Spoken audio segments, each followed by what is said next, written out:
J'ai besoin d'être un peu de mauvaise foi en me disant mes potes sont vraiment géniaux pour qu'on puisse créer une sorte de lien.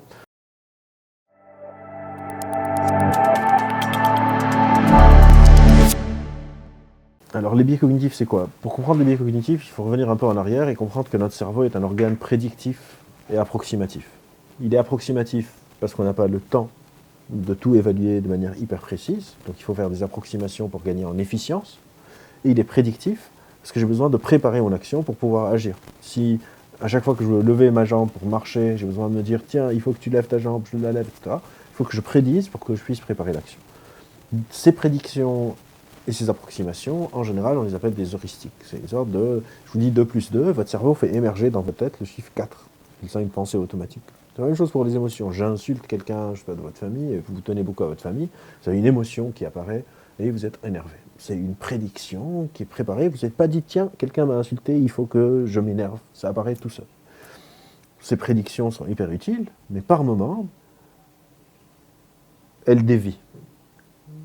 Elles sont plus ce qu'on appelle optimales. Et là, il y a 2 hypothèses sur les biais cognitifs. Il y a les biais cognitifs dans des situations où il y a une bonne réponse et les biais m'empêchent d'y arriver, ce qu'on appelle des situations normatives. Par exemple, quelle est la taille de la tour Eiffel? Il y a une bonne réponse. Disons que vous allez sur 3 sites et vous ne voyez pas les autres, vous faites un biais de sélection parce que vous avez parié avec votre meilleur pote que la tour Eiffel fait moins de 200 mètres.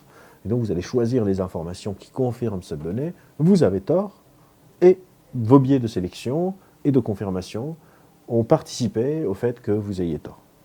Mais après, il y a toutes les situations dans notre vie quotidienne, il y a plein de sujets où il n'y a pas une réponse normative. Je ne sais pas, pour ou contre la peine de mort. Est-ce que c'est éthique de manipuler quelqu'un pour son propre bien? Tous ces sujets, il n'y a pas une réponse objective et vraie. Mais nos biais, nos prédictions, nos heuristiques sont encore en cours de route. Et dans ces cas-là, parfois mes heuristiques ou mes biais peuvent être utiles pour moi. Parce que ça va pouvoir créer, par exemple, de la cohésion sociale. Par exemple, j'ai besoin de biais de sélection et de confirmation avec mes potes pour qu'ils deviennent mes potes. Si je suis tout le temps objectif, et je considère que tout le monde c'est la même chose, bonne chance pour créer du lien social. J'ai besoin d'être un peu de mauvaise foi en me disant mes potes sont vraiment géniaux pour qu'on puisse créer une sorte de lien. Et donc les biais dépendent tout le temps du contexte. C'est-à-dire c'est une rencontre entre un cerveau et une situation. Dans certaines situations, ça peut être délétère, et dans d'autres, ça peut être très bonne. D'ailleurs, parfois une heuristique peut être un biais. Par exemple, l'optimisme, c'est un exemple que je donne souvent. Quand je suis optimiste, on peut imaginer que l'optimisme, c'est une qualité souhaitable. Et l'optimisme, c'est quoi? C'est une prédiction approximative du futur qui dit que ça va bien se passer.